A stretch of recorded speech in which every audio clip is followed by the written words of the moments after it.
Darshan Pavithra and ಗ್ಯಾಂಗ್ಗೆ trial ಈಗಾಗಲೇ ಆರಂಭ ಆಗಿದೆ. ರೇಣುಕಾಸ್ವಾಮಿ ಹತ್ಯೆಯ ಬಗ್ಗೆ ವಕೀಲರಿಂದ ಒಂದೊಂದೇ ಅಂಶಗಳನ್ನ ಉಲ್ಲೇಖ ಮಾಡಲಾಗ್ತಾ ಇದೆ. ಸುಳ್ಳು ಸುಳ್ಳು ನಾವು ಕೊಲೆ ಮಾಡಿಲ್ಲ ಅಂತ ದರ್ಶನ್ ಅಂಡ್ ಗ್ಯಾಂಗ್ ಈಗ ಹೇಳಿಕೆಯನ್ನ ಕೊಡ್ತಾ ಇದೆ. ಅಂದ್ರೆ ದರ್ಶನ್ ಪವಿತ್ರ ಅಂಡ್ ಗ್ಯಾಂಗ್ಗೆ ಈಗ ಟ್ರಯಲ್ ಶುರುವಾಗಿದೆ. ಇಲ್ಲಿ ನ್ಯಾಯಾಧೀಶರು ಒಂದಷ್ಟು ಅಂಶಗಳನ್ನ ಉಲ್ಲೇಖ ಮಾಡಿ ಆರೋಪಿಗಳಿಗೆ ಪ್ರಶ್ನೆಯನ್ನ ಮಾಡ್ತಾರೆ. ಆ ಸಂದರ್ಭದಲ್ಲಿ ದರ್ಶನ್ ಅಂಡ್ ಗ್ಯಾಂಗ್ ಇದು ಸುಳ್ಳು ಸುಳ್ಳು ಅಂತ ವಾದ ಮಾಡ್ತಾರೆ. ಸ್ವಾಮಿ ಕಿಡ್ನಾಪ್ ಮಾಡಿದ್ದು, ದರ್ಶನ್ ಪವಿತ್ರ ಬಂದಿದ್ದು, ಆರೋಪಿಗಳು ಹೇಗೆಲ್ಲ ಹಲ್ಲೆ ಮಾಡಿದ್ರು ಅಂತ ವಕೀಲರು ವಿವರಣೆ ಕೊಡ್ತಾರೆ. ಸುಳ್ಳು ಸುಳ್ಳು ನಾವು ಕೊಲೆ ಮಾಡಿಲ್ಲ ಅಂತ ದರ್ಶನ್ ಗ್ಯಾಂಗ್ ಹೇಳ್ತಾರೆ. ನವೆಂಬರ್ 10ಕ್ಕೆ ಟ್ರಯಲ್ ವಿಚಾರಣೆಯನ್ನ ಮುಂದೂಡಿಕೆ ಮಾಡಲಾಗಿದೆ. ಆರೋಪಿಗಳ ಜೊತೆ ಮಾತನಾಡಲು ವಕೀಲರು ಇಚ್ಛಿಸಿದ್ದಾರೆ. ಹಾಗಾಗಿ 57ನೇ ಹಾಲ್ನಲ್ಲಿ ಕೋರ್ಟ್ ಅವಕಾಶವನ್ನ ಕೊಟ್ಟು ಮಾತನಾಡೋದಕ್ಕೆ ಬಿಟ್ಟಿದ್ದಾರೆ. ರೇಣುಕಾಸ್ವಾಮಿ ಕೊಲೆ ಕೇಸ್ನ ಟ್ರಯಲ್ ಆರಂಭ ಆಗಿದೆ. ಸೊ ಇಷ್ಟು ದಿನ ಏನಾಗ್ತಾ ಇತ್ತು, ಕೋರ್ಟ್ನಲ್ಲಿ ಜಾಮೀನು ಬೇಕು, ಬೇಲ್ ಬೇಕು ಅನ್ನುವಂತಹ ವಿಚಾರಣೆ ಮೇಲೆ ವಾದ ಪ್ರತಿವಾದಗಳು ಆಗ್ತಾ ಇತ್ತು. ಬಟ್ ಈಗ ಟ್ರಯಲ್ ಸೆಷನ್. ಸೊ ಆರೋಪಿಗಳು ಯಾವ ರೀತಿಯಾಗಿ ಕೊಲೆ ಮಾಡಿದ್ದಾರೆ, ಯಾವ ರೀತಿಯಾಗಿ ಈ ಒಂದು ಕೇಸ್ನಲ್ಲಿ ಇನ್ವಾಲ್ವ್ ಆಗಿದ್ದಾರೆ ಅನ್ನೋದ್ರ ಬಗ್ಗೆ ಟ್ರಯಲ್ ಆಗ್ತಾ ಇದೆ, ವಿಚಾರಣೆ ನಡೀತಾ ಇದೆ. ಮತ್ತೊಂದು ಕಡೆ ದರ್ಶನ್ ಅಂಡ್ ಗ್ಯಾಂಗ್ ನಾವು ಕೊಲೆ ಮಾಡಿಲ್ಲ ಅಂತ ಹೇಳ್ತಾ ಇದೆ. ಮತ್ತೊಂದು ಕಡೆ ಈಗ ವಕೀಲರು ನಾವು ನಮ್ಮ ಆರೋಪಿಗಳ ಜೊತೆ ಮಾತನಾಡಬೇಕು ಅಂತ ನ್ಯಾಯಾಧೀಶರಿಗೆ ಮನವಿಯನ್ನ ಸಲ್ಲಿಸಿದ್ರು. ಹಾಗಾಗಿ 57ನೇ ಹಾಲ್ನಲ್ಲಿ ಮಾತನಾಡೋದಕ್ಕೆ ಕೋರ್ಟ್ ಈಗ ಅವಕಾಶ ಕೊಟ್ಟಿದೆ. ಈ ಬಗ್ಗೆ ಮತ್ತಷ್ಟು ಮಾಹಿತಿಯನ್ನ ಕೊಡ್ತಾರೆ ನಮ್ಮ ಪ್ರತಿನಿಧಿ ಗಂಗಾಧರ್, ನೇರ ಸಂಪರ್ಕದಲ್ಲಿ ಜಾಯ್ನ್ ಆಗಿದ್ದಾರೆ. ಗಂಗಾಧರ್, ಇವತ್ತು ಕೋರ್ಟ್ ಆವರಣದಲ್ಲಿ ಏನೆಲ್ಲ ನಡೀತು? ದರ್ಶನ್ ಅಂಡ್ ಗ್ಯಾಂಗ್ ಈಗ ಹೇಳ್ತಾ ಇರೋದು ನಾವು ಈ ಕೊಲೆಯಲ್ಲಿ ಭಾಗಿಯಾಗಿಲ್ಲ, ನಾವು ಕೊಲೆ ಮಾಡಿಲ್ಲ ಅಂತ ಹೇಳಿ. ಸೊ ಇವತ್ತು ಆ ಒಂದು ಕೋರ್ಟ್ನ ಆವರಣದಲ್ಲಿ ಏನೆಲ್ಲ ನಡೀತು, ಮುಂದಕ್ಕೆ ಯಾವ ಹಂತಕ್ಕೆ ಹೋಗಿ ಈ ಒಂದು ವಿಚಾರಣೆ ಟ್ರಯಲ್ ನಿಗದಿ ಆಗಿದೆಯಲ್ಲ, ಸೊ ನವೆಂಬರ್ 10ಕ್ಕೆ ಮತ್ತೆ ಯಾವ ರೀತಿಯಾಗಿ ವಿಚಾರಣೆ ನಡೆಯುವಂತಹ ಸಾಧ್ಯತೆ ಇದೆ?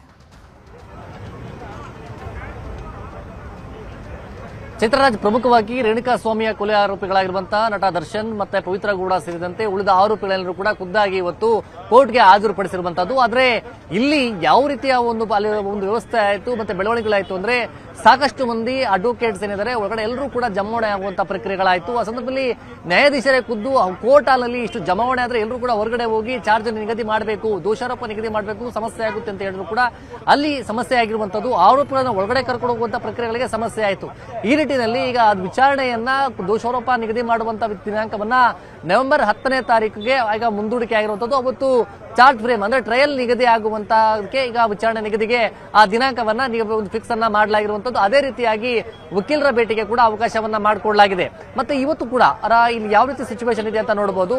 ಇಲ್ಲಿ ಪೊಲೀಸ್ ಹೆಚ್ಚುವರಿಯಾಗಿ ಇಲ್ಲಿ ಬಂದೋಬಸ್ತನ್ನ ಮಾಡಿಕೊಂಡಿದ್ದಾರೆ. ಮತ್ತೆ ಇದು ಕೋರ್ಟ್ ಹಾಲ್ನ ಹೊರಭಾಗದಲ್ಲಿ ಅಲ್ಲಿ ಪೊಲೀಸರ ಹೆಚ್ಚುವರಿಯಾಗಿ ನಿಯೋಜನೆ ಮಾಡ್ಕೊಂಡಿದ್ದಾರೆ. ಮತ್ತೆ ಅಲ್ಲಿ ವೆಹಿಕಲ್ಸ್ ಅನ್ನ ಕೂಡ ಒಂದು KSRP ಕರ್ಕೊಂಡ್ ಬಂದಿರುವಂತಹ ನಟ ದರ್ಶನ್ ಅಂಡ್ ಪವಿತ್ರ ಕೂಡ ಕರ್ಕೊಂಡ್ ಬಂದಿರುವಂತಹ ವೆಹಿಕಲ್ ಏನಿತ್ತು ಅದೆಲ್ಲವೂ ಕೂಡ ವ್ಯವಸ್ಥೆಯನ್ನ ಮಾಡಿಕೊಂಡಿರುವಂತದ್ದು. ಅದೇ ರೀತಿಯಾಗಿ ಕೋರ್ಟ್ ಆವರಣದಲ್ಲಿ ಪೊಲೀಸರನ್ನ ಕೂಡ ಇಲ್ಲಿ ಬಂದೋಬಸ್ತ್ಗೆ ನಿಯೋಜನೆಯನ್ನ ಮಾಡ್ಕೊಂಡಿದ್ದಾರೆ. ಮತ್ತೆ ಅವರ ಅಲ್ಲಿ ಅಭಿಮಾನಿಗಳು ಕೂಡ ಇಲ್ಲಿ ಸಾಕಷ್ಟು ಇಲ್ಲಿ ಪಬ್ಲಿಕ್ ಏನ್ ಬರ್ತಾ ಇದ್ದಾರೆ ಅವರು ಕೂಡ ಇಲ್ಲಿ ಹೆಚ್ಚಾಗಿ ಇಲ್ಲಿ ಬರ್ತಾ ಇರುವಂತದ್ದು. ಸದ್ಯ ಪ್ರಮುಖವಾಗಿ ಕೋರ್ಟ್ನ ಮುಂದ್ಗಡೆ ಎಷ್ಟು ಪ್ರಮಾಣದಲ್ಲಿ ಅಂದ್ರೆ ಇಲ್ಲಿ ವಿದ್ಯಾರ್ಥಿಗಳು ಅವರೆಲ್ಲರೂ ಕೂಡ ಬಂದು ಇಲ್ಲಿ ಜಮಾವಣೆ ಆಗಿ ನೋಡ್ತಾ ಇರುವಂತದ್ದು. ನಟ ದರ್ಶನ್ ಕೋರ್ಟ್ ಹತ್ರ ಬಂದಿದ್ದಾರೆ ಅಂತ ನೋಡಬೇಕು ಅಂತೇಳಿ ಅಲ್ಲಿ ಜಮಾವಣೆ ಆಗಿರುವಂತಹ ಒಂದು ಪ್ರಕ್ರಿಯೆಗಳು ಕೂಡ ಇಲ್ಲಿ ಆಗ್ತಾ ಇದೆ. ಆದ್ರೆ ಪೊಲೀಸರು ಅವ್ರು ಯಾರನ್ನೂ ಕೂಡ ಕೋರ್ಟ್ ಹಾಲ್ ಮುಂಭಾಗದಲ್ಲಿ ಅವರನ್ನ ಬಿಡ್ತಾ ಇಲ್ಲ. ಹೀಗಾಗಿ ಅವರನ್ನ ಇಲ್ಲೇ ಅಂದ್ರೆ ಕೋರ್ಟ್ ಆವರಣದಲ್ಲಿ ಅವರ ತಡೆಯುವಂತ ಕೆಲಸವನ್ನ ಈಗ ಸದ್ಯ ಮಾಡ್ಕೊಂಡಿದ್ದಾರೆ. ವಿಧಾನಸೌಧ ಪೊಲೀಸರು ಏನಿದ್ದಾರೆ ಅವರು ಬಂದೋಬಸ್ತನ್ನ ಈಗ ಮಾಡಿಕೊಂಡಿರುವಂತದ್ದು.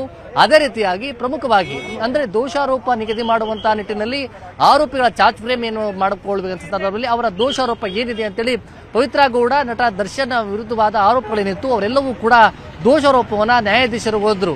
ಆದ್ರೆ ಕೆಲ ಹೊತ್ತಲ್ಲಿ ಆರೋಪಿಗಳೆಲ್ಲರೂ ಕೂಡ ಒಮ್ಮೆಲೆ ಇಲ್ಲ ಸ್ವಾಮಿ ಇದು ಸುಳ್ಳು, ಈ ಆರೋಪ ಸುಳ್ಳು ಅಂತೇಳಿ ಒಮ್ಮೆಲೆ ಕೂಡ ಆರೋಪಿಗಳು ಆ ಬಗ್ಗೆ ಹೇಳಿರುವಂತದ್ದು. ಅದೇ ರೀತಿಯಾಗಿ ಜೊತೆಯಲ್ಲಿ ಅವರ ಫ್ಯಾಮಿಲಿ ಆಗಿರಬಹುದು ಮತ್ತೆ ವಕೀಲರು ಕೂಡ ಚರ್ಚೆಯನ್ನ ಮಾಡಬೇಕು, ಅವ್ರ ಜೊತೆ ಇವತ್ತು ಡಿಸ್ಕಸ್ ಮಾಡಬೇಕು ಅಂತ ಹೇಳ್ಕೊಂಡ್ಬಿಟ್ಟಿರೋದು. ಕೇವಲ ನಟ ದರ್ಶನ್ ಅಷ್ಟೇ ಅಲ್ಲದೆ ಉಳಿದ ಆರೋಪಿಗಳು ಕೂಡ ಬದಲಾವಣೆ ಮಾಡಬೇಕು ಅಂತ ಹೇಳಿದ್ರು. ಅದೇ ಜೊತೆಯಲ್ಲಿ ಡಿಸ್ಕಸ್ ಮಾಡಬೇಕು ಅನ್ನೋ ಬಗ್ಗೆ ಕೂಡ ಹೇಳಿರುವಂತದ್ದು. ಸದ್ಯದ ಮಟ್ಟಿಗೆ ಇನ್ನೂ ಕೂಡ ಈಗ ಕೋರ್ಟ್ನ ಹಾಲ್ನಲ್ಲಿ ಆರೋಪಿಗಳು ಇರುವಂತದ್ದು. ಇನ್ನು ಕೆಲವು ಹೊತ್ತಲ್ಲಿ ಅವರನ್ನ ನಟ ದರ್ಶನ್ ಸೇರಿದಂತೆ ಉಳಿದ ಆರೋಪಿಗಳನ್ನ ಏನು ಜೈಲ್ ಸೆಂಟ್ರಲ್ ಜೈಲ್ಗೆ ಕರ್ಕೊಳ್ತಾರೆ. ಉಳಿದ ಆರೋಪಿಗಳೆಲ್ಲರೂ ಕೂಡ ಹಾಗೆ ಡಿಸ್ಕಸ್ ಆಗುವಂತದ್ದು. ಆದ್ರೆ ಬಹಳ ಕುತೂಹಲ ಇತ್ತು. ಚಾರ್ಜ್ ಫ್ರೇಮ್ ನಿಗದಿ ಆಗುತ್ತೆ ಮತ್ತೆ ಟ್ರಯಲ್ ದಿನಾಂಕ ಕೂಡ ನಿಗದಿ ಆಗಿ ಟ್ರಯಲ್ ಪ್ರಾರಂಭ ಆಗುತ್ತೆ ಅನ್ನೋದಿತ್ತು. ಹಾಗೆ ನವೆಂಬರ್ 10ನೇ ತಾರೀಕಿಗೆ ಟ್ರಯಲ್ ನಿಗದಿ ಆಗಿರುವ ಅಂದ್ರೆ ಅವತ್ತಿನ ದಿನಾಂಕ ನಿಗದಿ ಆಗಿದೆ. ಅವತ್ತು ಟ್ರಯಲ್ ದಿನಾಂಕ ಫಿಕ್ಸ್ ಮಾಡುವಂತ ನಿಟ್ಟಿನಲ್ಲಿ ಅವತ್ತು ಕಂಟಿನ್ಯೂ ವಿಚಾರಣೆ ಆಗುತ್ತೆ. ಅವತ್ತು ಕೂಡ ಖುದ್ದಾಗಿ ಆರೋಪಿಗಳೆಲ್ಲ ಕೂಡ ಕೋರ್ಟ್ಗೆ ಹಾಜರುಪಡಿಸಬೇಕಾಗುತ್ತೆ. ಆದ್ರೆ ಇನ್ನೊಂದು ವಿಚಾರ ಅಂತಂದ್ರೆ ಒಳಗಡೆ ಆದಂತ ಬೆಳವಣಿಗೆಗಳೇನಿತ್ತು ಆ ಬಗ್ಗೆ ಅಸಮಾಧಾನಗೊಂಡಿದ್ರು. ಮತ್ತೆ ಈಗ 57ನೇ CCH ಕೋರ್ಟ್ಗೆ 64ನೇ CCH ಕೋರ್ಟ್ ಅಲ್ಲಿತ್ತು. ಈಗ 57 CCH ಕೋರ್ಟ್ನ ಕೋರ್ಟ್ ಹಾಲ್ಗೆ ಅವರನ್ನ ಕರ್ಕೊಂಡ್ಬಂದು ಒಳಗಡೆ ಈಗ ಎಲ್ಲರೂ ಕೂಡ ಆರೋಪಿಗಳನ್ನ ಸಾಲಾಗಿ ಕುಳಿಸಲಾಗಿದೆ. ಕುಳಿಸಿ ಅವರ ವಕೀಲರ ಭೇಟಿಗೆ ಅವಕಾಶವನ್ನ ಕೊಡಲಾಗಿದೆ. ಇದೆಲ್ಲ ಕೂಡ ಮಾನಿಟರಿಂಗ್ ಆರೋಪಿಗಳ ಒಂದು ಮಾನಿಟರಿಂಗ್ ಏನಿದೆ ಅದೆಲ್ಲವೂ ಕೂಡ ಅಲ್ಲಿನ ಕಾಮಾಕ್ಷಿಪಾಳ್ಯ ಪೊಲೀಸ್ ಇರ್ತಾರೆ ಮತ್ತೆ ಜೈಲಿನ ಸಿಬ್ಬಂದಿ ಕೂಡ ಇರುತ್ತವೆ. ಎಲ್ಲ ಕೂಡ ಅಬ್ಸರ್ವೇಷನ್ ಅಲ್ಲಿ ಕೂಡ ಆಗುವಂತದ್ದು. ಆ ನಿಟ್ಟಿನಲ್ಲಿ ಈಗ ಕೆಲವು ಹೊತ್ತಲ್ಲಿ ಅವರನ್ನ ಹೊರಗಡೆ ಕರ್ಕೊಂಡ್ ಬರ್ತಾರೆ. ಪೊಲೀಸ್ ಬಿಗಿ ಬಂದೋಬಸ್ತ್ ಅಲ್ಲಿ ನಟ ದರ್ಶನ್ ಅಂಡ್ ಗ್ಯಾಂಗ್ ನ ಸೆಂಟ್ರಲ್ ಜೈಲ್ ಪರಪ್ ನಗರಕ್ಕೆ ಕರ್ಕೊಂಡು ಹೋಗುವಂತ ಕೆಲಸ ಆಗುತ್ತೆ. ಮತ್ತೆ ನವೆಂಬರ್ 10ನೇ ತಾರೀಕು ಟ್ರಯಲ್ ನಿಗದಿ ಅಂತ ಪ್ರೊಸೀಜರ್ ಏನೈತೆ ಅಷ್ಟರ ಒಳಗಾಗಿ ದರ್ಶನ್ ಅಂಡ್ ಆ ಗ್ಯಾಂಗ್ ಏನಿದೆ ಅವರೆಲ್ಲರೂ ಕೂಡ ಅಡ್ವೊಕೇಟ್ಸ್ ಜೊತೆ ಡಿಸ್ಕಸ್ ಮಾಡಿ ಯಾವ ರೀತಿ ಅವರು ಒಂದು ಸೂಚನೆಗಳನ್ನ ಕೊಟ್ಟಿರ್ತಾರೆ ಆ ಪ್ರಕ್ರಿಯೆಗಳನ್ನ ನಡ್ಕೊಳ್ಬೇಕಾಗುತ್ತೆ. ಆದ್ರೆ ಇನ್ನೊಂದು ಸಹಜ ಎಲ್ಲ ಆರೋಪಿಗಳು ಕೂಡ ಅದೇ ರೀತಿಯಾಗಿ ಹೇಳ್ಕೊಳ್ಳುವಂತದ್ದು. ಅಂದ್ರೆ ಯಾರು ಕೂಡ ನಾವು ತಪ್ಪು ಮಾಡಿದ್ದೀವಿ ಅಂತ ಯಾರು ಕೂಡ ಟ್ರಯಲ್ ಚಾರ್ಜ್ ಫ್ರೇಮ್ ನಿಗದಿ ಸಂದರ್ಭದಲ್ಲಿ ದೋಷಾರೋಪ ನಿಗದಿ ಸಂದರ್ಭದಲ್ಲಿ ಒಪ್ಕೊಳ್ಳೋದಿಲ್ಲ. ಅವೆಲ್ಲರೂ ಕೂಡ ಅವರ ಅಡ್ವೊಕೇಟ್ಸ್ ಹೇಳಿದ ರೀತಿಯಲ್ಲಿ ಆತರ ಅದೇ ಒಂದು ರೀತಿಯಲ್ಲಿ ಅವರು ಒಪ್ಕೊಳ್ಳುವಂತದ್ದು. ಅದೇ ರೀತಿಯಾಗಿ ಇವತ್ತು ಕೂಡ ಕೋರ್ಟಲ್ಲಿ ಬೆಳವಣಿಗೆ ಆಯ್ತು. ಇಲ್ಲ ಸ್ವಾಮಿ ನಾವ್ ಯಾರು ಕೂಡ ಇದೆಲ್ಲ ಸುಳ್ಳು ಅಂತ ಹೇಳ್ಕೊಡು ಪವಿತ್ರ ಗೌಡ ಅಂಡ್ ನಟ ದರ್ಶನ್ ಮೇಲಿನ ಆರೋಪಗಳೆಲ್ಲವೂ ಕೂಡ ಸುಳ್ಳು ಅಂತ ಹೇಳಿದ್ದಾರೆ. ಮತ್ತೆ ಈಗ ಸಹಜವಾಗಿ 2 ತಿಂಗಳ ಬಳಿಕ ಮುಖಾಮುಖಿಯಾಗಿ ನಟ ದರ್ಶನ್ ಅಂಡ್ ಪವಿತ್ರ ಗೌಡ ಒಟ್ಟಿಗೆ ಮುಖಾಮುಖಿ ಆಗಿರುವಂತದ್ದು. ಮತ್ತೆ ಪವಿತ್ರ ಗೌಡ ಕೂಡ ನಟ ದರ್ಶನ್ ಅನ್ನ ಮಾತನಾಡಿಸುವಂತ ಪ್ರಯತ್ನವನ್ನ ಮಾಡಿದ್ರು. ಕೋರ್ಟ್ ಅಲ್ಲಿ ಒಳಗಡೆ ಇದ್ದಾರೆ. ಇನ್ನೆಷ್ಟು ಯಾವ ತರ ಪ್ರೊಸೀಜರ್ ಆಗುತ್ತೆ ನೋಡ್ಬೇಕಾಗುತ್ತೆ. ಚೈತ್ರರಾಜ್. ಓಕೆ ಗಂಗಾಧರ್, ಹಾಗೆ ಸಂಪರ್ಕದಲ್ಲಿರಿ, ಮತ್ತೆ ನಿಮ್ಮನ್ನ ಮಾತನಾಡಿಸ್ತೀವಿ. ವಕೀಲರನ್ನ ಬದಲಿಸಲು ಆರೋಪಿ ದರ್ಶನ್ ಮನವಿಯನ್ನ ಮಾಡ್ಕೊಂಡಿದ್ದಾರೆ. ಲಾಯರ್ ಚೇಂಜ್ ಮಾಡಬೇಕು ಅಂತ ದರ್ಶನ್ ಮನವಿಯನ್ನ ಮಾಡ್ಕೊಂಡಿದ್ದಾರೆ. ಜಡ್ಜ್ ಬಳಿ ಕಾಲಾವಕಾಶ ಕೇಳಿದ್ದಾರೆ ಆರೋಪಿ ದರ್ಶನ್. ಯಾಕಂದ್ರೆ ಯಾಕೋ ವಿಶ್ವಾಸ ಇಲ್ಲ ಅಂತ ಅನ್ಸುತ್ತೆ. ನಾನು ಈ ಕೇಸ್ ಗೆಲ್ತೀನಿ ಅನ್ನುವಂತಹ ವಿಶ್ವಾಸ ಇಲ್ಲದೆ ಇದ್ದಂತಹ ಸಂದರ್ಭದಲ್ಲಿಯೇ ವಕೀಲರನ್ನ ಚೇಂಜ್ ಮಾಡಬೇಕು ಅಂತ ಹೇಳಿ ದರ್ಶನ್ ಅವರೀಗ ನಿರ್ಧಾರ ಮಾಡದಂತೆ ಕಾಣಿಸ್ತಾ ಇದೆ. ವಕೀಲರನ್ನ ಬದಲಿಸೋದಕ್ಕೆ ಆರೋಪಿ ದರ್ಶನ್ ಅವರೀಗ ಮನವಿಯನ್ನ ಮಾಡ್ಕೊಂಡಿದ್ದಾರೆ. ವಕೀಲರ ಬದಲಾವಣೆಗೆ ಜಡ್ಜ್ಗೆ ಮನವಿಯನ್ನ ಮಾಡಿದ್ದಾರೆ ಆರೋಪಿಗಳು. ನವೆಂಬರ್ 10ರ ಒಳಗೆ ದರ್ಶನ್ ವಕೀಲರ ಬದಲಾವಣೆ ಸಾಧ್ಯತೆ ಆಗುತ್ತೆ ಅಂತ ಹೇಳಲಾಗ್ತಾ ಇದೆ. ಎಷ್ಟು ಮಟ್ಟಿಗೆ ಇದು ಚೇಂಜ್ ಆಗುತ್ತೆ ಅನ್ನುವಂಥದ್ದು ಕಾದು ನೋಡಬೇಕು. ಯಾಕಂದ್ರೆ ಈಗ ಕೇಸನ್ನ ನಡೆಸ್ಕೊಂಡು ಬಂದಂತಹ ವಕೀಲರನ್ನ ಏಕಾಏಕಿ ಚೇಂಜ್ ಮಾಡಬೇಕು ಅಂತ ಹೇಳಿದ್ರೆ ಅದಕ್ಕೂ ಕೂಡ ಪ್ರೊಸೀಜರ್ಸ್ ಇರುತ್ತೆ. ಸೊ ಹಾಗಾಗಿ ವಕೀಲರು ಚೇಂಜ್ ಆಗ್ತಾರಾ ಆಗೋದಿಲ್ವಾ ಅನ್ನುವಂಥದ್ದನ್ನ ನೋಡಬೇಕು. ಈ ಬಗ್ಗೆ ಮತ್ತಷ್ಟು ಮಾಹಿತಿಯನ್ನು ಕೊಡ್ತಾರೆ ನಮ್ಮ ಪ್ರತಿನಿಧಿ ಗಂಗಾಧರ್. ನೇರ ಸಂಪರ್ಕದಲ್ಲಿ ಜಾಯ್ನ್ ಆಗಿದ್ರು. ಗಂಗಾಧರ್, ಈಗ ದರ್ಶನ್ ಅವ್ರು ಹೇಳ್ತಾ ಇರೋದು ನಮ್ಮ ವಕೀಲರನ್ನ ಚೇಂಜ್ ಮಾಡಬೇಕು ಅಂತ ಹೇಳಿ. ಹಾಗಿದ್ರೆ ಅವರ ಪರ ವಕೀಲರ ಮೇಲೆ ಅವರಿಗೆ ನಂಬಿಕೆ ಇಲ್ವಾ, ವಿಶ್ವಾಸ ಇಲ್ವಾ? ಜೊತೆಗೆ ದರ್ಶನ್ ಹೊರತುಪಡಿಸಿ ಎಲ್ಲ ಆರೋಪಿಗಳು ಕೇಳ್ತಾ ಇದ್ದಾರಾ ಅಥವಾ ದರ್ಶನ್ ಮಾತ್ರ ಕೇಳ್ತಾ ಇದ್ದಾರಾ?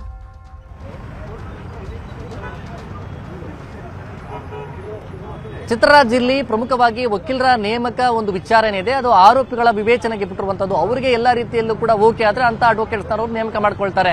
ಇದುವರೆಗೂ ಕೂಡ ಅಡ್ವೊಕೇಟ್ ಸುನಿಲ್ ಅವರನ್ನ ಕೂಡ ಅವರು ತಮ್ಮ ಪರವಾಗಿ ವಕಾಲತನ ವಹಿಸಿಕೊಂಡಿದ್ರು. ಹೈಕೋರ್ಟ್ ಅಲ್ಲಿ ಜಾಮೀನು ಒಂದು ವಕಾಲತನ ವಹಿಸಿಕೊಂಡಿರುವಂತದ್ದು CV ನಾಗೇಶ್ ಅವರು. ಜೂನಿಯರ್ ಆಗಿ ಇವರು ಸುನಿಲ್ ಅವರಿದ್ರು. ಮತ್ತೆ ಆದ್ರೆ ಈ ಒಂದು ಸಂದರ್ಭದಲ್ಲಿ ಇವತ್ತು ಚಾರ್ಜ್ ಫ್ರೇಮ್ ನಿಗದಿ ಆದಂತಹ ಸಂದರ್ಭದಲ್ಲಿ ಅಡ್ವೊಕೇಟ್ ಅವರ ಅಂದ್ರೆ ಪರವಾಗಿ ಅಂತಂದ್ರೆ ನಟ ದರ್ಶನ್ ಏನಿದ್ದಾರೆ ಅವರು ತಮ್ಮ ವಕೀಲರನ್ನ ಬದಲಾವಣೆ ಮಾಡಬೇಕು ಅಂತೇಳಿ ಒಂದು ಮನವಿಯನ್ನ ಮಾಡ್ಕೊಂಡಿದ್ದಾರೆ.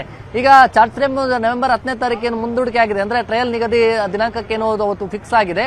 ಅವತ್ತಿನ ಸಂದರ್ಭದಲ್ಲಿ ಕೂಡ ಅಷ್ಟರ ಒಳಗಡೆಗೆ ಏನಾದ್ರೂ ಇವರು ಏನಾದ್ರೂ ಅಡ್ವೊಕೇಟ್ ಅನ್ನ ಚೇಂಜ್ ಮಾಡ್ಕೊಳ್ಳುವಂತ ನಿಟ್ಟಿನಲ್ಲಿ ಬದಲಾವಣೆ ಮಾಡ್ಕೊಳ್ಳುವಂತ ನಿಟ್ಟಿನಲ್ಲಿ ಯಾವ ರೀತಿ ತೀರ್ಮಾನ ಕೈಗೊಳ್ತಾರೆ ಅನ್ನೋದು ಕೂಡ ನೋಡ್ಬೇಕಾಗುತ್ತೆ. ಇಲ್ಲಿ ಅವ್ರ ನಂಬಿಕೆ ವಿಶ್ವಾಸ ಅನ್ನೋದಕ್ಕಿಂತ ಅವರ ತಮ್ಮ ಒಂದು ಕೇಸಲ್ಲಿ ಯಾವ ರೀತಿ ಅವರು ವಕಾಲತನ ವಹಿಸಿ ತಮ್ಮ ಪರವಾಗಿ ಯಾವ ರೀತಿ ಒಂದು ಅಲ್ಲಿ ವಿಚಾರಗಳನ್ನ ಅಲ್ಲಿ ಬೆಳವಣಿಗೆಗಳನ್ನ ವಿಚಾರ ಬಗ್ಗೆ ಯಾವ ರೀತಿ ಪ್ರಸ್ತಾಪ ಮಾಡಿ ತಮ್ಮ ಪರವಾಗಿ ಯಾವತ್ತು ಇದಾಗುತ್ತೆ ಸಮಸ್ಯೆ ಅಂದ್ರೆ ಒಂದು ಒಳ್ಳೆ ರೀತಿಯಲ್ಲಿ ಬೆಳವಣಿಗೆ ಆಗುತ್ತೆ ಅನ್ನೋ ರೀತಿಯಲ್ಲಿ ಅವರು ಮಾಡ್ಕೊಳ್ಳುವಂತದ್ದು ಸಹಜ ಸಾಮಾನ್ಯ.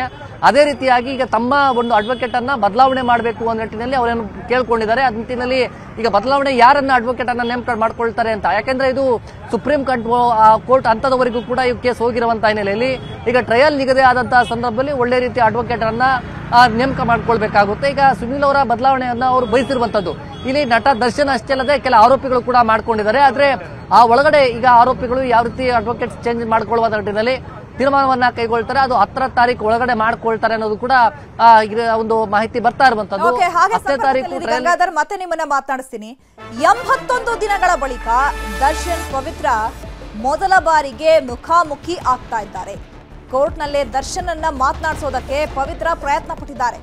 ಮುಂದೆ ಬಾ ಅಂತ ದರ್ಶನ್ಗೆ ಪವಿತ್ರ ಗೌಡ ಕರೆದಿದ್ದಾರೆ. ಯಾಕಂದ್ರೆ ಪರಪ್ಪರ ಅಗ್ರಹಾರದಲ್ಲೇ ಇದ್ರು ಕೂಡ ಇಬ್ರು ಕೂಡ ಪ್ರತ್ಯೇಕವಾಗಿ ಬೇರೆ ಬೇರೆ ಸೆಲ್ ನಲ್ಲಿದ್ದಾರೆ. ಸೊ 81 ದಿನಗಳ ಬಳಿಕ ಈಗ ಕೋರ್ಟ್ ಆವರಣಕ್ಕೆ ಬಂದ್ರಲ್ಲ, ಆಗ್ಲೇ ಈಗ ಪವಿತ್ರ ಗೌಡ ಹಾಗೆ ದರ್ಶನ್ ಮುಖಾಮುಖಿ ಆಗಿರೋದು. ಈ ಸಂದರ್ಭದಲ್ಲಿ ಪವಿತ್ರ ಗೌಡ ದರ್ಶನ್ ಅವರನ್ನ ಮಾತನಾಡಿಸೋದಕ್ಕೆ ಪ್ರಯತ್ನ ಪಟ್ಟಿದ್ದಾರೆ. ಮುಂದೆ ಬಾ ಅಂತ ದರ್ಶನ್ಗೆ ಪವಿತ್ರ ಗೌಡ ಕರೆದಿದ್ದಾರೆ. ವಿಚಾರಣೆ ಮುಗಿಸಿ ಹೊರಟಾಗ ಪವಿತ್ರ ಗೌಡ ಕಣ್ಣೀರು ಹಾಕಿದ್ದಾರೆ. ದರ್ಶನ್ ಹೊರಟ ಮೇಲೆ ಪವಿತ್ರ ಗೌಡ ಮಗಳ ಆಗಮನ ಆಗಿದೆ. ಅಮ್ಮ ಮಗಳನ್ನ ನೋಡಿ A1 ಆರೋಪಿ ಪವಿತ್ರ ಗೌಡ ಕಣ್ಣೀರಿಟ್ಟಿದ್ದಾರೆ. ಯಾಕಂದ್ರೆ ಒಂದ್ ಕಡೆ ಅವ್ರಿಗೂ ಅನ್ಸಿರ್ಬೇಕು, ಮಾಡಿದ್ದು ಕೆಲಸ ಸರಿ ಇರಲಿಲ್ಲ, ಹಾಗಾಗಿ ನಾವು ಇದನ್ನ ಎದುರಿಸಲೇಬೇಕಾಗತ್ತೆ ಅಂತ ಹೇಳಿ. ಮತ್ತೊಂದ್ ಕಡೆ ಈಗ ದರ್ಶನ್ ಅವರನ್ನ ನೋಡದೆ ಅನ್ನುವಂತಹ ಖುಷಿ ಕೂಡ ಇರ್ಬೋದು. ಅದರಲ್ಲೂ 81 ದಿನಗಳ ಬಳಿಕ ಇಬ್ರು ಕೂಡ ಮೊದಲ ಬಾರಿಗೆ ಮುಖಾಮುಖಿ ಆಗ್ತಿದ್ದಾರೆ. ಈ ಸಂದರ್ಭದಲ್ಲಿ ಅಫ್ಕೋರ್ಸ್ ದರ್ಶನ್ ಅವರನ್ನ ಮಾತನಾಡಿಸೋದಕ್ಕೆ ಪವಿತ್ರ ಗೌಡ ಪ್ರಯತ್ನ ಪಟ್ಟಿದ್ದಾರೆ. ಬಟ್ ಅದು ಕೂಡ ಆಗ್ಲಿಲ್ಲ. ಪೊಲೀಸರ ಕಣ್ಗಾವಲಿನಲ್ಲಿ ಮಾತನಾಡಿಸೋದಕ್ಕೆ ಬಿಡ್ತಾರಾ? ಅದು ಕೋರ್ಟ್ಗೆ ಬಂದಿರುವಂತದ್ದು ಟ್ರಯಲ್ ವಿಚಾರಣೆಗೆ. ಸೊ ಹಾಗಾಗಿ ಪೊಲೀಸರು ತಮ್ಮ ಕರ್ತವ್ಯವನ್ನ ಮಾಡಿದ್ದಾರೆ. ಪವಿತ್ರ ಗೌಡ ಮಾತನಾಡಿಸೋದಕ್ಕೆ ಹೋದ್ರೂ ಕೂಡ ಅವರಿಗೆ ಅವಕಾಶವನ್ನ ಕೊಟ್ಟಿಲ್ಲ. ಈ ಬಗ್ಗೆ ಮತ್ತಷ್ಟು ಮಾಹಿತಿಯನ್ನು ಕೊಡ್ತಾರೆ ನಮ್ಮ ಪ್ರತಿನಿಧಿ ಗಂಗಾಧರ್. ಈಗ ಕೋರ್ಟ್ ಆವರಣದಲ್ಲಿ 81 ದಿನಗಳ ಬಳಿಕ ಪವಿತ್ರ ಗೌಡ ಹಾಗೆ ದರ್ಶನ್ ಅವರು ಮುಖಾಮುಖಿ ಆಗಿದ್ದಾರೆ. ಪವಿತ್ರ ಗೌಡ ಅವರು ಯಾವ ರೀತಿ ದರ್ಶನ್ ಅವರನ್ನ ಮಾತನಾಡಿಸಬೇಕು ಅಂತ ಪ್ರಯತ್ನ ಪಟ್ಟರು ಅಲ್ಲಿ?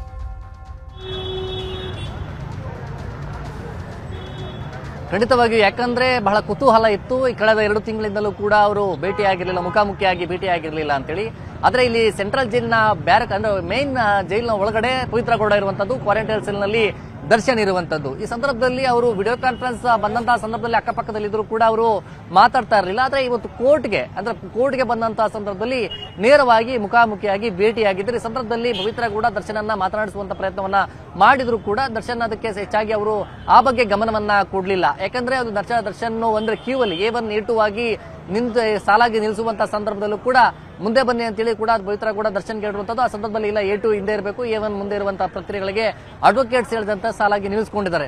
ಮತ್ತೆ ಇನ್ನೊಂದು ಭಾವನಾತ್ಮಕ ಒಂದು ಘಟನೆಗೆ ಸಾಕ್ಷಿಯಾದಂತದ್ದು ಕೋರ್ಟ್ ಅಂತಂದ್ರೆ ಅವರ ಮಗಳು ಅಂದ್ರೆ ಪವಿತ್ರ ಗೌಡ ಮಗಳು ಬಂದಂತ ಸಂದರ್ಭದಲ್ಲಿ ಅಲ್ಲಿ ಪವಿತ್ರ ಗೌಡ ಕಣ್ಣೀರು ಹಾಕಿರುವಂತಹ ಕೆಲಸವನ್ನ ಕೂಡ ಆಗಿದೆ. ಅಲ್ಲಿ ಕಣ್ಣೀರು ಹಾಕಿ ಅದು ಸಹಜವಾಗಿ ಮಗಳನ್ನ ನೋಡಿದ ಸಂದರ್ಭದಲ್ಲೇ ಮಗಳನ್ನ ನೋಡಿ ಕೋರ್ಟ್ ಅಲ್ಲೇ ಅಲ್ಲಿ ಕಣ್ಣೀರು ಹಾಕಿರುವುದು. ಮತ್ತೆ ತಾಯಿ ಕೂಡ ಬಂದಂತ ಸಂದರ್ಭದಲ್ಲಿ ಮಗಳಿಗೆ ಈ ರೀತಿ ಪರಿಸ್ಥಿತಿ ಆಯ್ತಲ್ಲ ಅನ್ನೋದು ಸಹಜವಾಗಿ ಅದು ತಂದೆ ತಾಯಿ ಮತ್ತೆ ಮಗಳು ಎಲ್ಲರಿಗೂ ಕೂಡ ಅದು ಸಹಜವಾಗಿ ಆ ನೋವು ಆಗಿರುವಂತದ್ದು. ಅದೇ ರೀತಿಯಾದಂತಹ ಒಂದು ಘಟನೆ ಇಲ್ಲಿ ಕೋರ್ಟ್ ಒಳಗಡೆ ಆಗಿರುವಂತದ್ದು. ಅನಂತರ ಈಗ 57 ಕೋರ್ಟ್ ಏನಿದೆ ಅದು ಒಳಗಡೆ ಈಗ ಕೋರ್ಟ್ ಹಾಲಲ್ಲಿ ಎಲ್ಲರನ್ನು ಕೂಡ ಕುಳಿಸಿದ್ದಾರೆ. ಮಗಳನ್ನು ಕೂಡ ಮಾತನಾಡಿಸಿರುವಂತದ್ದು, ಒಂದು ಅಲ್ಲಿ ಮಾತನಾಡಿಸುವ ಮುಂದಾಗಿರುವಂತದ್ದು.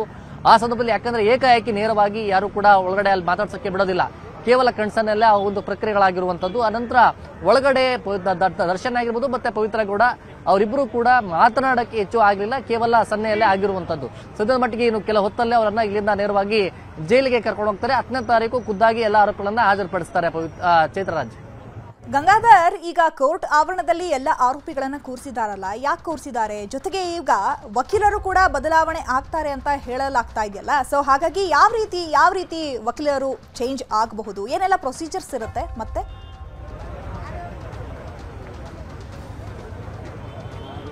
ಚಿತ್ರರಾಜ್, ಇಲ್ಲಿ ಬದಲಾವಣೆ ಅಂದ್ರೆ ಆರೋಪಿಗಳು ತಮ್ಮ ವಕೀಲರನ್ನ ನೇಮಕ ಮಾಡಿಕೊಳ್ಳುವಂತ ಪ್ರೊಸೀಜರ್ಸ್ ಯಾವುದೇ ರೀತಿ ಇರೋದಿಲ್ಲ. ಅಂದ್ರೆ ಅವರಿಗೆ ಯಾವ ರೀತಿ ಯಾರು ಒಳ್ಳೆ ರೀತಿಯಾಗಿ ಅಡ್ವೊಕೇಟ್ ಸೀನಿಯರ್ ಅಡ್ವೊಕೇಟ್ಸ್ ಇರ್ತಾರೋ ಅವ್ರಿಗೆ ಯಾರು ಇಷ್ಟ ಆಗ್ತಾರೆ, ಈ ಅಡ್ವೊಕೇಟ್ ಅನ್ನ ನೇಮಕ ಮಾಡಿಕೊಂಡ್ರೆ ನನ್ನ ಒಂದು ಟ್ರಯಲ್ ಸಂದರ್ಭಗಳಲ್ಲಿ ಸರಿಯಾದ ರೀತಿಯಲ್ಲಿ ಅದು ಸರಿ ಹೋಗುತ್ತೆ ಅನ್ನೋ ರೀತಿಯಲ್ಲಿ ಅವರ ಒಂದು ವಿವೇಚನೆಗೆ ಬಿಟ್ಟಿರುವಂತದ್ದು, ಆರೋಪಿಗಳೇ ಬಿಟ್ಟಿರುವಂತದ್ದು. ಅವರು ಇಲ್ಲ ಒಳ್ಳೆ senior advocate supreme court advocates ನ ಹಾಕೊಂಡ್ರು ಹಾಕೋಬಹುದು, ಇಲ್ಲ ಹೈಕೋರ್ಟ್ ಸೀನಿಯರ್ ಅಡ್ವೊಕೇಟ್ಸ್ ನ ಟ್ರಯಲ್ಗೆ ಹಾಕೊಂಡ್ರೆ ನಮ್ಗೆಲ್ಲ ರೀತಿ ಒಳ್ಳೇದಾಗುತ್ತೆ ಅನ್ನೋದು ರೀತಿಯಲ್ಲಿದ್ರು ಕೂಡ ಅವ್ರು ಹಾಕೊಳ್ಬೇಕು. ಇದು ಆರೋಪಿ ಮತ್ತೆ ಅವರ ಕುಟುಂಬಸ್ಥರು ಮಾಡ್ಕೊಳ್ಳುವಂತ ಒಂದು ತೀರ್ಮಾನ. ಇಷ್ಟು ದಿನವರೆಗೂ ಕೂಡ ದರ್ಶನ್ ಪರವಾಗಿ ಸುನೀಲ್ ಅವರಿದ್ರು, ಮತ್ತೆ ಅವರ ಪರವಾಗಿ ಅಂದ್ರೆ ಪವಿತ್ರ ಗೌಡ ಪರವಾಗಿ ಅಲ್ಲಿ Balan advocate senior advocate Balan ಅವರು ಕೂಡ ವಕಾಲತನ್ನ ಹಾಕೊಂಡಿದ್ರು.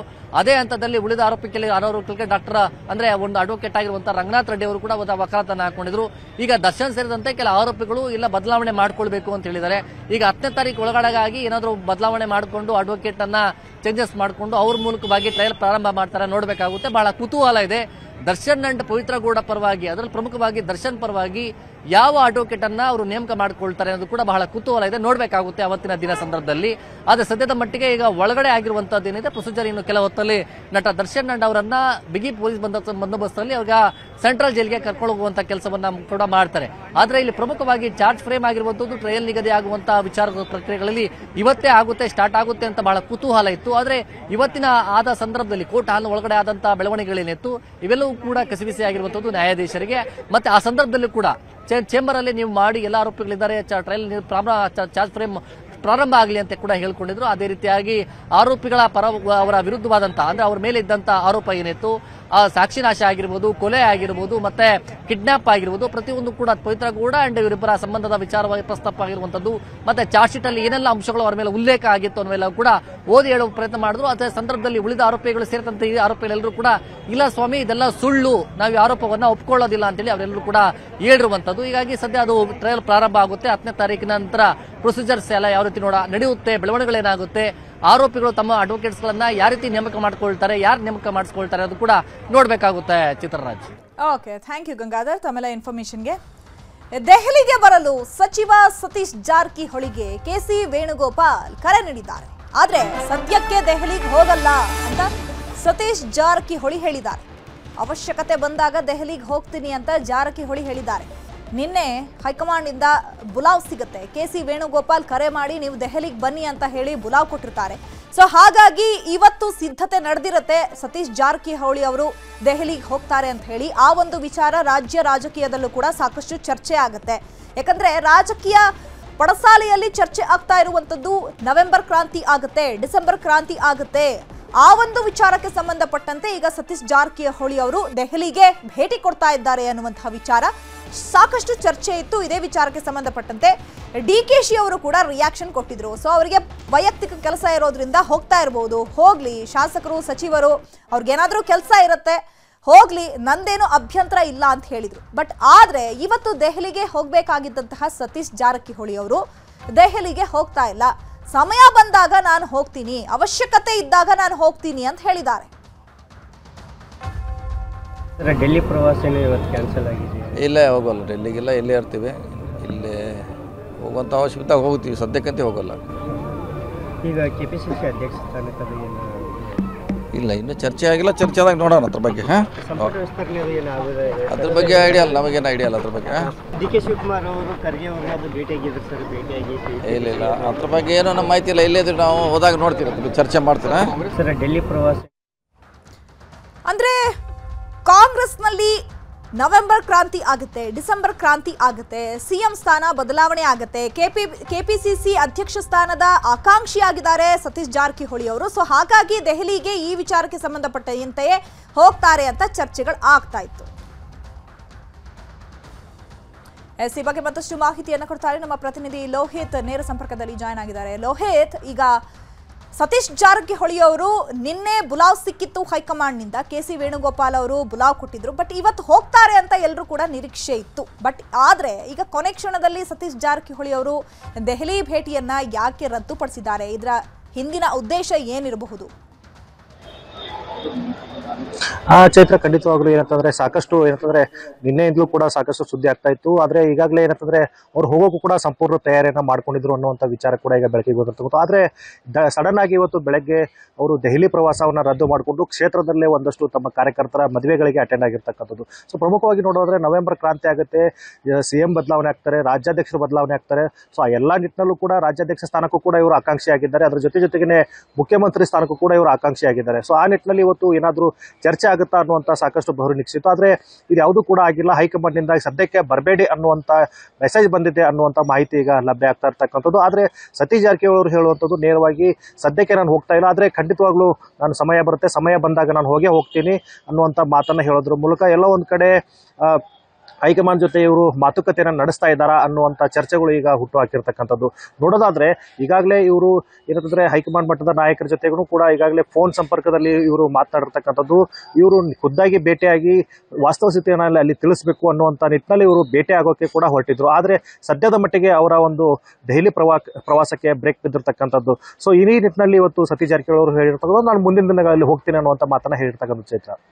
ಅಂದ್ರೆ ಈ ಒಂದು ವಿಚಾರವನ್ನ ಸತೀಶ್ ಜಾರಕಿಹೊಳಿ ಅವರು ಇವತ್ತು ದೆಹಲಿಗೆ ಹೋಗ್ತಾ ಇಲ್ಲ ಅನ್ನುವಂತಹ ವಿಚಾರವನ್ನ ಹೈಕಮಾಂಡ್ಗೆ ತಿಳಿಸಿದ್ದಾರೆ. ಜೊತೆಗೆ ಈಗ ಕೆಪಿಸಿಸಿ ಅಧ್ಯಕ್ಷ ಸ್ಥಾನದ ಆಕಾಂಕ್ಷಿಯೂ ಆಗಿರುವಂತಹ ಸತೀಶ್ ಜಾರಕಿಹೊಳಿ ಅವರು ಆ ಒಂದು ವಿಚಾರವಾಗಿಯೇ ಪ್ರಸ್ತಾಪಕ್ಕೆ ಹೋಗ್ತಾರೆ. ಜೊತೆಗೆ ಸಿಎಂ ಬದಲಾವಣೆ ಆಗುತ್ತೆ ಅಂತ ಚರ್ಚೆಗಳು ಆಗ್ತಾ ಇದೆಯಲ್ಲ, ಅವೆಲ್ಲ ಒಂದು ಅನುಮಾನಕ್ಕೂ ಕೂಡ ಆ ಒಂದು ಕುತೂಹಲಕ್ಕೂ ಕೂಡ ತೆರೆ ಎಳಿತಾರೆ ಅಂತಲೇ ಎಲ್ಲರೂ ಕೂಡ ಭಾವಿಸಿದ್ರು. ಹಾಗಾಗಿ ಈ ಮೇಲ್ನೋಟಕ್ಕೆ ಹೋಗದೆ ಇರುವಂತದ್ದೇ ಉತ್ತಮ ಅಂತ ಹೇಳಿ ಈ ನಿರ್ಧಾರವನ್ನ ತೆಗೆದುಕೊಂಡ್ರ ಸತೀಶ್ ಜಾರಕಿಹೊಳಿ ಅವರು ಹೇಗೆ?